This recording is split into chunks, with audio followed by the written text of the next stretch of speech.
हर पौधे के ऊपर से डंडे पे कुदरत ने एक पत्ता दे रखा है, ठीक है। ये पत्ता यहाँ से जो टर्न हुआ है यहाँ पर धूप लगने से बचाता है। फ्रूट केयर की थेरेपी में आपको वहाँ पर धूप लगने से बचाना पड़ेगा। तो एक तो ये पत्ता, दूसरा सूखे पत्तों की चोमल रखी अगर आप ध्यान से देखोगे, हाँ, तो जो धूप प्रतिदिन यहाँ पर लग रही है ये लगेगी नहीं, तो ये डंडा काला पड़ेगा नहीं। पहली शुरुआत वहाँ से होती है। अभी अगर इस बंच को हम देखें, पंजों की संख्या 1 2 3 4 5 6 7 8 9 10 11 12 13 14 निकाल दिया, 15 निकाल दिया, 16 निकाल दिया, एक एक केले रखे हैं। यहाँ पर एक और आती गोबर की पोटली, अभी अंतिम जी ने लगाया नहीं है गोबर की पोटली, हाँ? जो और एक ये टैग लगाया है, ये अगर देखोगे तो ये अलग कलर का है। ये मार्किंग के लिए हमने इनको बोला टैग कीजिए। अभी पहले राउंड के आए हैं, अभी दूसरा राउंड अभी इनका कटने वाला है। पौधे की तने की मोटाई नाप करके हमें रखना है। अभी ये जहां तक मैं समझ पा रहा हूँ 38 से 40 इंच का है। नीचे से पेंदे को नापेंगे। इसका सूत्र है कि पौधे के तने को नापना है। अभी हम क्लस्टर फार्मिंग कर रहे हैं, एक ही गांव में हमारे 5 किसानों के प्लाट अलग अलग है। बट जब व्यापारी आएगा तब 5 प्लॉट का माल एक ही गाड़ी में जाना चाहिए। वो कैसे एक जैसा माल दिखे, इसके लिए मैं बात बतला रहा हूं। भैया के यहां हो सकता है 40 इंच तने की मोटाई हो, सर के यहां हो सकता है 34 इंच तने की मोटाई हो। फर्क आ सकता है ना, जमीन बदलेगी, फर्टिगेशन बदलेगा, पानी का तरीका। आपके यहाँ हो सकता है 28 इंच तने की मोटाई हो, मेरे यहाँ हो सकता है 25 इंच तने की मोटाई हो। बट तने की मोटाई से हमारे केले की क्वालिटी बदल जाती है। मैं जो रेसिपी बता रहा हूं ये अगर आप सूत्र फॉलो करोगे तो एक जैसा होगा। तो अगर व्यापारी आया माल लेने के लिए और 3 खेत का माल एक ही गाड़ी में डाला तो उसको क्वालिटी एक जैसी मिलनी चाहिए, वरना वो रेट कम करता है। इसके लिए हमें क्या करना है कि हम अगर प्लान कर रहे हैं डोमेस्टिक मार्केट का, कि हम एक्सपोर्ट नहीं करेंगे, डोमेस्टिक मार्केट में थोड़ी सी लेंथ कम चलता है, तो तने की मोटाई नापना है, उसमें 4 का भाग देना है। जैसे 40 इंच का तना है तो हमें उस पौधे में 10 पंजे रखना है, 4 का भाग देंगे, 10 पंजे आएंगे। नीचे 2 से 3 केले छोड़ना है, उसके नीचे डंडा तोड़ना है और यहाँ गोबर की पोटली लगाना है।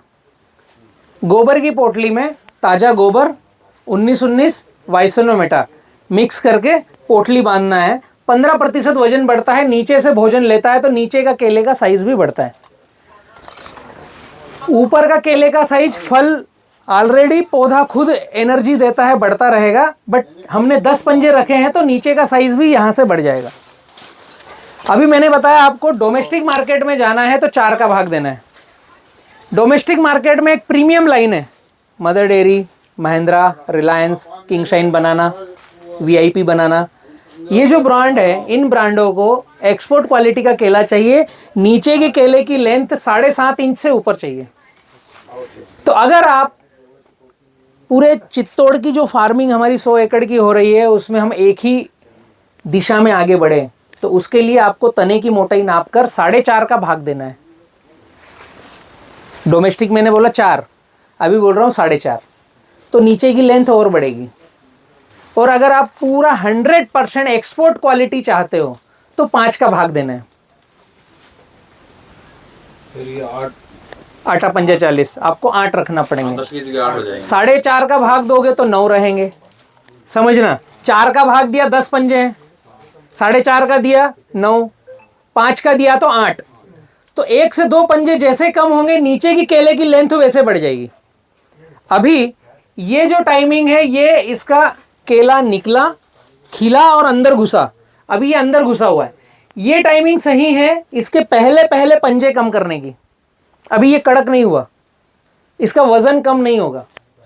और इस तरह का ग्राफ लेंगे तो जितना तने की मोटाई आएगी उतना वजन आपके बंच में आएगा। 36 इंच है तो 36 केजी का वजन आएगा। कब? जब आपका सराउंड ग्राफ होगा और हर पत्ते पर धूप पहुंचेगी।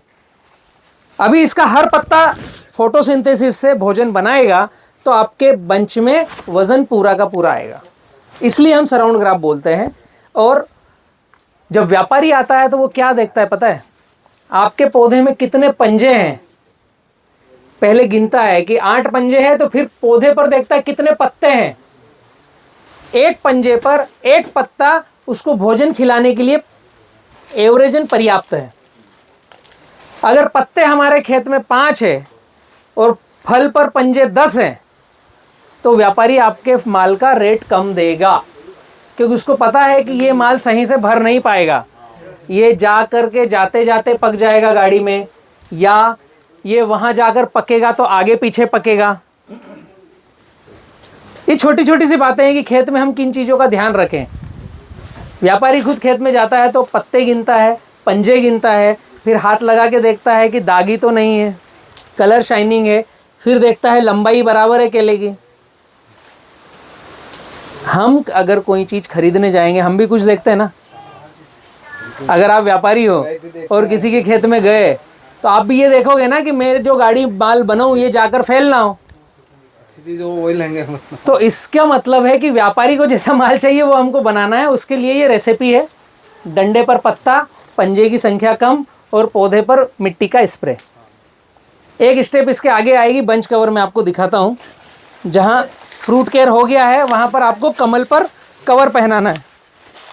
हाँ आगे है क्या? यहाँ पर भी है बंच कवर। आइए,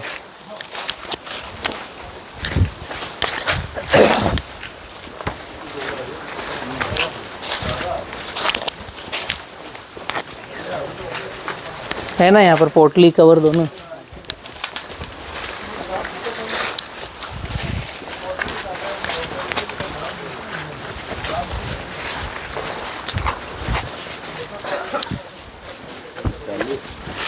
गुजरात वाला साइड का है ना, गुजरात वाली साइड का है। रहने दो रहने दो।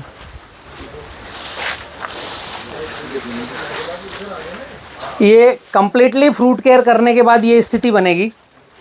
ऊपर मैंने बताया आपको कचरा, फिर इस तरफ जहाँ धूप लगती है ना, यहाँ न्यूज़पेपर चाहिए। अगर अंदर इधर आकर देखोगे तो न्यूज़पेपर लगाया हुआ है, ये न्यूज़पेपर है, क्योंकि बंच कवर से धूप नहीं रुकेगी।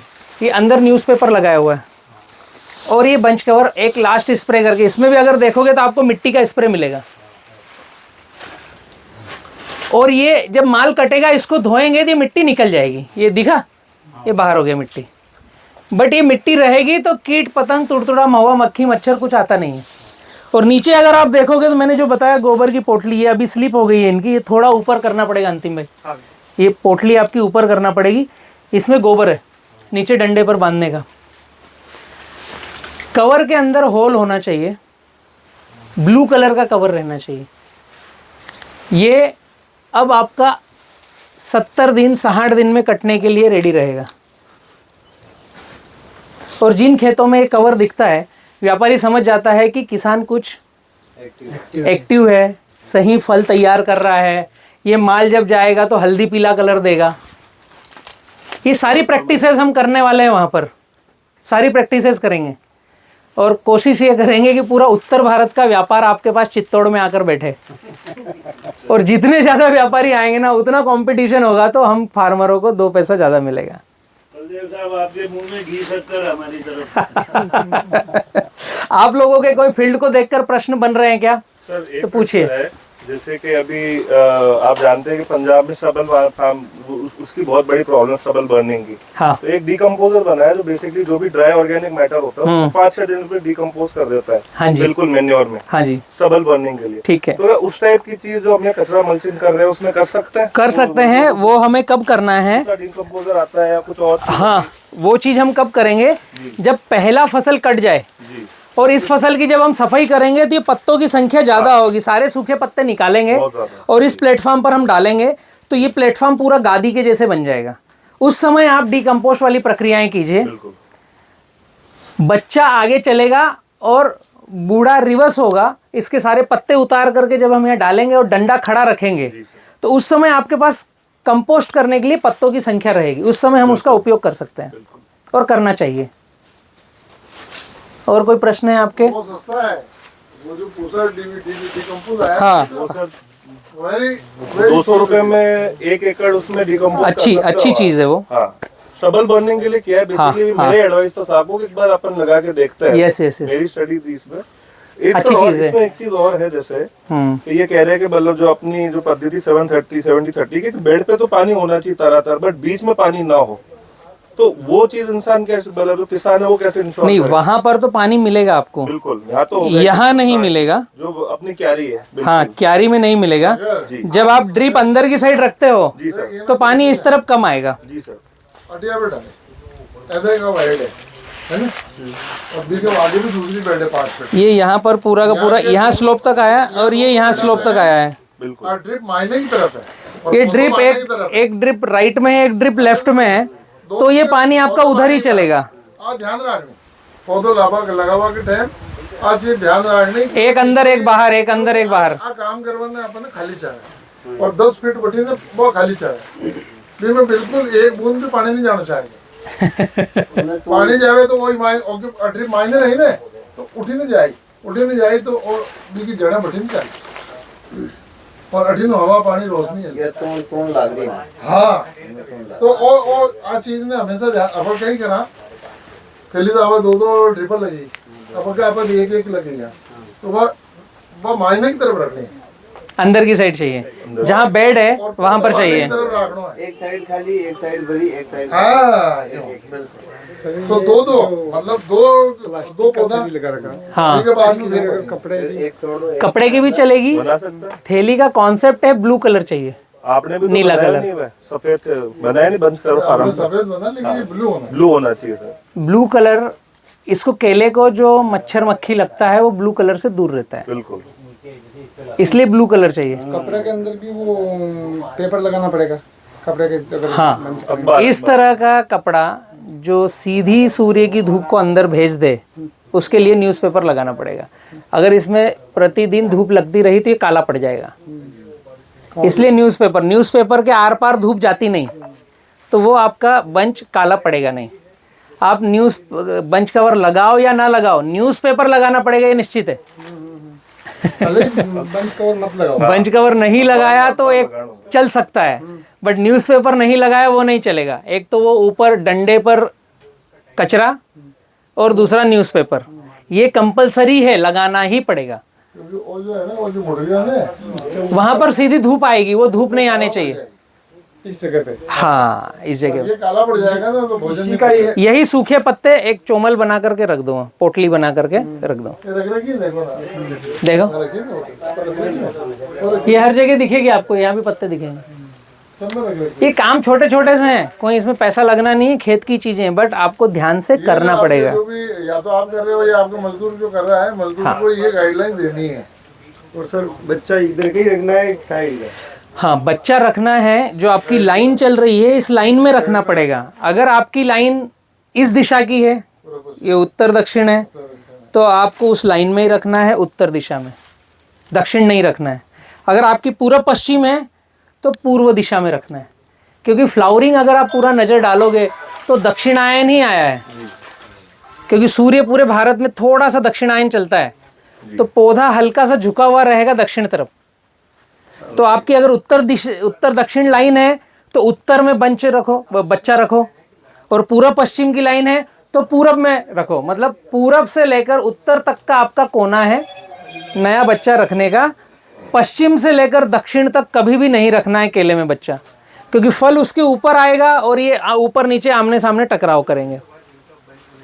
एक और चीज मैं पूछना चाह रहा था, जैसे जो यहाँ की जो अपना लैटिट्यूड है बड़वानी, ट्रॉपिक ऑफ कैंसर के नीचे है, हाँ, डेक्कन में आ जाता है। हाँ, हम जो है साउथ बार्डर बिल्कुल एग्जैक्टली ट्रॉपिक ऑफ कैंसर पे, और यहाँ वर्टिकली सन समर में 90 डिग्री पे Yes, yes, टेम्परेचर सनलाइट ज्यादा है। हाँ, सनलाइट ज्यादा है, इसमें हमने देखा कि 5x5 में तो बिल्कुल धूप ही नहीं आ रही थी। छाँव में पूरा। अभी जो प्रोफेसर साहब का देखा 5x8, उसमें थोड़ी धूप थी, एडेक्वेट धूप थी, पत्तों की साइज बहुत अच्छी थी, फेसिंग अच्छी थी।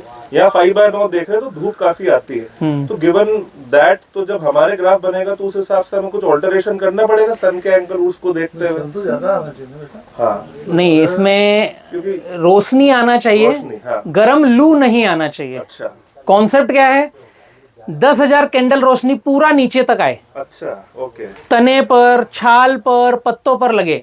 इस पर लगेगी तो ये हार्ड होगा, कड़क होगा, ये आपका स्ट्रांग होगा, खड़ा रहेगा। धूप अगर नहीं आ रही है तो पिलपिला होगा, जैसे आसपास के पौधे कटे वो टूट कर गिरेगा। तो 10,000 कैंडल रोशनी तो ऊपर से आना चाहिए। हमने ये सराउंड ग्राफ लिया ही इसलिए कि आप पौधों को देखोगे दूर दूर है, तो रोशनी अंदर आना चाहिए, लेकिन गर्म लू नहीं आना चाहिए। इसके लिए हमें बाउंड्री पर गन्ना घास चाहिए, और गन्ना घास के अलावा कोई विकल्प नहीं, नेपियर घास के अलावा कोई भी विकल्प नहीं है। दूसरी चीज, अभी इस प्लॉट पर हम देख रहे हैं तो ज्वारी लगाई है, तो वो कुछ महीने के लिए है, फिर सूख जाएगी। तो इसमें मतलब अगर धूप ज्यादा भी आती है तो दैट्स नॉट एन धूप आना प्रॉब्लम नहीं, तो प्रॉफिटेबल है। वो तो उससे गरम लू आना दिक्कत है, टेम्परेचर अंदर घुसना दिक्कत है। बट सर बिकॉज क्योंकि ये 80% वाटर होता है and it is just a stem. ये स्टेम एक तरह का पेड़, मतलब पौधा ही है, पेड़ नहीं है। तो जैसे कल ही कह रहे थे संदीप भाई कि ज्यादा उससे भी गर्मी जब पड़ती है तो पानी गर्म हो जाता है, पेड़ गिरने लगता है। हाँ, अब इसको मैं दूसरी तरीके से समझाता हूँ कि आपका पूरा स्काई ओपन है। अगर मैं यहाँ से देखूँ तो ये सूर्य सीधा मेरे ऊपर आ रहा है, ठीक है, ये तो पूरी नीचे पैंदे तक धूप जा रही है। बिल्कुल बिल्कुल। इससे मैं गर्म नहीं होऊंगा जब तक हवाएं नम होकर चलती रहेगी, अब ये हवा सही है तो अपन को इतनी नहीं लग तो टेंशन नहीं है। अगर बाउंड्री पर ये पत्तों की संख्या कम हो जाए, बाउंड्री पूरी खुली हो जाए और ये ग्राफ 5 की बजाय 8 हो जाए, तो जो वहां से हवा घुसेगी लास्ट तक निकलेगी, बीच में बैरियर नहीं रहेगा। अभी वहां से जो हवा घुस रही वहीं रुक गई, गर्म हवा यहाँ तक पहुंची नहीं, तो यहाँ का पानी इवो प्रेशर होता नहीं, केवल लाइट आता है। पानी हाया रुकता है इसके अंदर। और लाइट हमें चाहिए, फोटोसिंथेसिस के लिए तो चाहिए। पानी उड़ रहा है जी। तो वो यहाँ से अगर पानी उड़ेगा, जो आपको संदीप जी ने बताया कि यहाँ धूप लग रही है और गर्म हवाएं चल रही है, तो पानी यहाँ से उड़ेगा। और जब पानी यहाँ से उड़ेगा तो पत्ता सिकुड़ेगा, और पानी उड़ता नहीं तो आपको दिक्कत नहीं। हवा में ही नमी है तो पानी उड़ता नहीं। तो हवा में मॉइस्चर चाहिए। अभी हमें जो हवा लग रही है और बाहर हवा लगेगी उसमें फर्क है, बहुत बहुत फर्क। अगर ये ग्राफ पास में होता तो यहाँ छाव तो होता, लेकिन अभी जो सफोकेशन है इससे ज्यादा होता, सफोकेशन टाइट होता, हवा तो अंदर आ नहीं रही, और ज्यादा हुमस होता, पत्ते भी बहुत ये पूरा पंगु पंगु पंगु हो जाता पूरा। उसमें पत्ते भी बहुत कटे थे। कल मैंने देखा 5x5 के ग्राफ में लगभग और पत्ते कटे। पहली फसल आपको लगेगी कि ग्राफ मेरा बड़ा है। जी। हम अगर पहली फसल के लिए ग्राफ बड़ा नहीं रखेंगे तो बच्चे को जगह मिलेगी नहीं, आने वाले टाइम में दिक्कत है, क्योंकि ये 20% और हेल्दी जाएगा, फिर इसको जगह कम पड़ेगी, और इसके बाद वाला तीसरा इससे 20% हेल्दी जाएगा। तो जो ये 20 किलो लोगे वो आपका थर्ड 35 किलो आएगा। तो 35 किलो को उसका पत्ता ही आपका 10 से 11 फीट का रहेगा, उसको जगह कैसे दोगे? जो तीसरी कटिंग रहेगी उसकी जब साइकिल सेट हो जाएगी तो हमें तीसरी, चौथी, पांचवी कटिंग लेना है। इसलिए पहले दिन वो ग्राफ रखना पड़ेगा कि हम दूसरी और तीसरी अच्छे से ले पाएं, और केले में पैसा बचेगा आपका दूसरी के बाद। बिल्कुल। इसलिए पहली में ग्राफ हमें बढ़ा लेना पड़ेगा। फर्स्ट में तो ब्रेक इवन हो गया, जो हमारी Yes, yes. कैपिटल कॉस्ट निकल गई सर। हालांकि केला इतना समय देता है कि ब्रेक इवन के बाद भी आपकी जो छोटी फसलें हैं उसके बराबर दे देगा। हाँ बिल्कुल सर, बिल्कुल। आज की तारीख में खर्चा काट के लाख रुपए एकड़ मुश्किल है, है ही नहीं। कोई नहीं है नहीं। मक्के, चावल, गेहूं कुछ नहीं देता। और उसमें आपको खेत में फाइट करना है, बताओ ना, 2-3 बार खड़ा रहना है। 6 बीघा चावल, खर्चा 1,20,000, 1,80,000। अच्छा, 6 बीघा में 1 मतलब मुश्किल से 45,000 रुपए बचे उसमें। लो, और फिर पीछे आप ही की तर्ज पर एक टीम हमसे जुड़ी है उड़ीसा की, उड़ीसा कलमपुरी में पूरा चावल का बेल्ट है। अभी वहाँ पर 150 एकड़ का केला हमने एक बार फर्स्ट टाइम प्लांटेशन किया, अभी मेरे लेटेस्ट वीडियो आए हैं। फार्मर वहाँ पर 2 बार चावल ले रहे हैं। अच्छा। पानी बहुत है, रकबे अच्छे हैं, पानी की कोई कमी नहीं है, 2 बार चावल ले रहे हैं, क्लाइमेट अच्छा है। बट आप खेत में बो, निकालो, हार्वेस्ट करो, ये आपकी जो साइकिलिंग चलती है ना, इसका पैसा कोई जोड़ता नहीं है। आप खेत में कितनी बार गए, लेबर को लाए तो आज 5 लेबर लगी, उसकी तनख्वाह जोड़ ली। आपके घर से 5 आदमी प्रतिदिन जा रहे हैं, उसकी तनख्वाह कौन जोड़ेगा? साइलेंट कॉस्ट बहुत है सर ग्रेन क्रॉप। फसल लगाते समय, फसल निकालते समय, उसको प्रोक्यूरमेंट करते समय जो आप खुद ऐसे अटेंशन किसान जिसके पास 2-3 आदमी घर के हैं वो कर सकते और 1 एकड़ में लगा रहा है, उसको 1 आदमी लेबर की जरूरत नहीं है। हाँ बिल्कुल जरूरत है, बिल्कुल जरूरत है। 80% लोग और वही हैं। जो घर के आदमी काम करेंगे वो भी बिल्कुल कंफर्टेबल आराम से कूलर में बैठकर काम करोगे छाव में। लगेगी, अपनी रोटी वोटी यहाँ साथ से लेके जाओ, प्रीमियम वो लोग लेके आए तो खुद लगाएंगे 3-4 एकड़ में, Yes, सारे yes. वही किसान है। ये खुद की लेबर मोस्टली सबकी होगी। आप एक बार घूम कर देखिए और प्रश्न बनाइए, अपन फिर अगली साइड पर चलते हैं। ओके हम तो ये सोच